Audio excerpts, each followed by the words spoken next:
আমরা ক্রিকেট প্রেমীরা স্বাভাবিকভাবেই আশা করেছিলাম বাংলাদেশ দল জিম্বাবুয়ে দলের বিরুদ্ধে প্রত্যাশিত জয়লাভ করবে। আরও পরিষ্কার করে বলতে হয় অন্তত সিরিজ জয় করবে। কিন্তু প্রথম ম্যাচে হারার পর সেই প্রত্যাশায় জং ধরে।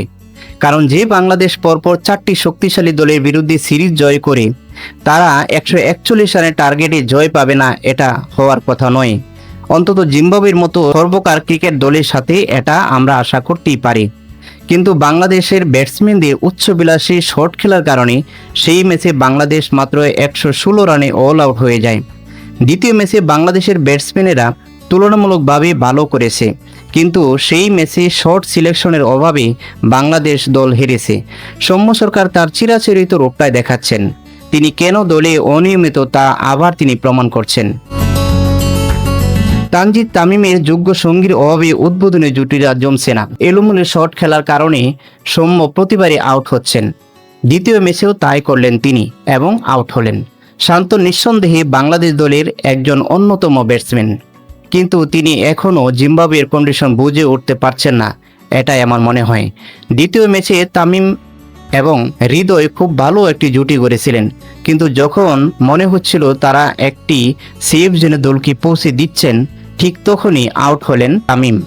তারপরও বাংলাদেশের ভালো পজিশন ছিল, কিন্তু হৃদয় এবং নুরুল দুজনেই বড় শট খেলতে গিয়ে আউট হয়েছেন।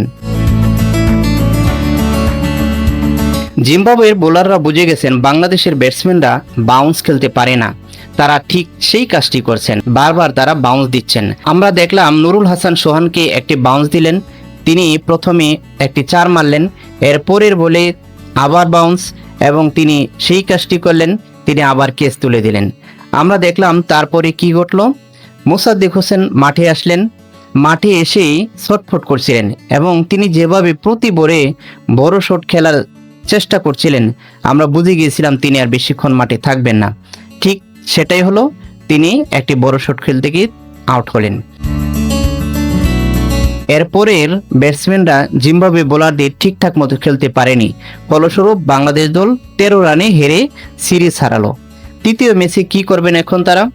দ্বিতীয় ম্যাচের ভুলগুলি থেকে শিক্ষা গ্রহণ করে তৃতীয় ম্যাচে সেটা প্রয়োগ করতে পারলে আমরা আশা করি তৃতীয় ম্যাচটি বাংলাদেশ দল জিতবে, এবং তৃতীয় ম্যাচটি বাংলাদেশ দল জিতলে বাংলাদেশের মনোবল অন্তত কিছুটা বাড়বে এবং পরে টি-20 সিরিজে তারা সেটার ফল পাবে। বাংলাদেশ কি পারবে তৃতীয় ম্যাচটি জিতে তাদের মনোবল বাড়াতে, বাংলাদেশের সমর্থকদের প্রত্যাশা পূরণ করতে?